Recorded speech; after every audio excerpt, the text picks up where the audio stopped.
বাংলাদেশে সংখ্যালঘুদের উপর অত্যাচার ও ঘটনার প্রতিবাদে সেখানে বাংলাদেশের সরকারের হাতে গ্রেপ্তার হওয়া মহাপ্রভু চিন্ময় কৃষ্ণ দাসের নিঃশর্ত মুক্তির দাবিতে হিন্দু জাগরণ মঞ্চ গারুলিয়া নগর শাখার উদ্যোগে এক মশাল মিছিল আয়োজন করা হয় এবং শ্যামনগরে গারুলিয়া শুক্রবার সন্ধ্যায় গারুলিয়া পৌরসভার সামনে থেকে শুরু হয় পার্শ্ববর্তী এলাকা প্রতিবাদ মশাল মিছিল প্রদক্ষিত করে। আপনারা দেখছেন নিউজ নদিয়া এক্সপ্রেস। চ্যানেলটিকে সাবস্ক্রাইব, লাইক, শেয়ার এবং ফেসবুক পেজটি ফলো করুন আর দেখুন নিউজ নদিয়া এক্সপ্রেস।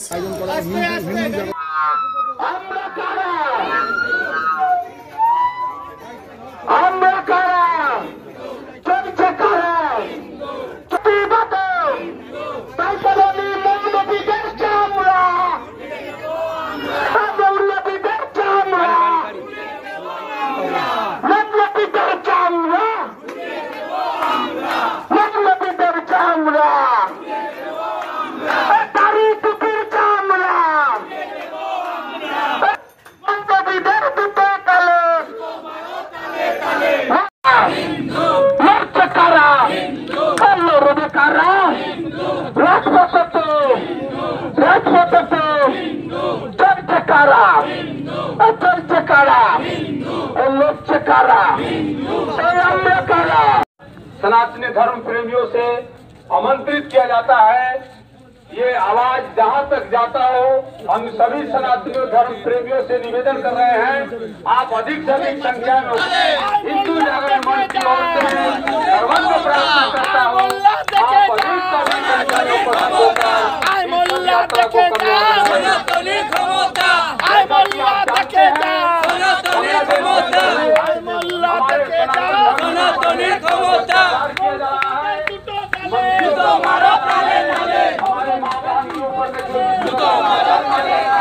আজকে আমরা একটি বিশেষ কারণে আমাদের এই মশাল বিক্ষোভ পদযাত্রাটি বেরোচ্ছে। আপনারা অবগত আছেন, আগস্ট মাস থেকে আরম্ভ করে এখনও পর্যন্ত বাংলাদেশে যেভাবে হিন্দু নির্যাতন চলছে তাকে কেন্দ্র করে পশ্চিমবঙ্গের বুকে কিন্তু জ্বলে উঠেছে সেই আগুন। আপনারা বেলডাঙ্গার ঘটনা দেখতে পেয়েছেন, কার্তিক পুজোকে কেন্দ্র করে বেলডাঙ্গায় কিন্তু আগুন জ্বলে উঠেছে। তাই আমরা যারা সনাতনী ধর্মে বিশ্বাসী এবং হিন্দুত্বকে মাথায় রেখে চলি, আমরা যারা হিন্দু আছি, সেই হিন্দুদের বাঁচানোর উদ্দেশ্যে, সেই হিন্দুদের জাগার উদ্দেশ্যে আজকের দিনে আমরা একটি বিক্ষোভ পদযাত্রার আয়োজন করছি। এই পদযাত্রায় আমাদের মশাল র্যালি থাকবে, মশাল র্যালির মাধ্যমে আমরা এই বিক্ষোভ পদযাত্রাটি করব। এই বিক্ষোভে বার্তা দিতে চাইছি যে হিন্দুরা যাদেরকে সংখ্যালঘু বলে কিছু সেকুলার হিন্দুরা আছেন, সকল যারা কমিউনিস্ট, তারা আজকের দিনে হিন্দুত্ববাদী ভাই ভাই বলে, তো তাদেরকে বলতে চাই, যারা বলে হিন্দু হিন্দু ভাই ভাই, তাদেরকে বলি আপনাদের মতন উজবুক আর কেউ নাই। হিন্দু মুসলিম কোনোদিন ভাই হতে পারে না, কারণ আমার মা গঙ্গা, আমার মা পদ্মা, আমার মা কাবেরী, আমার মা গোদাবরী, আমার মা রেহানা নয়, আমার মা খাতুন নয়।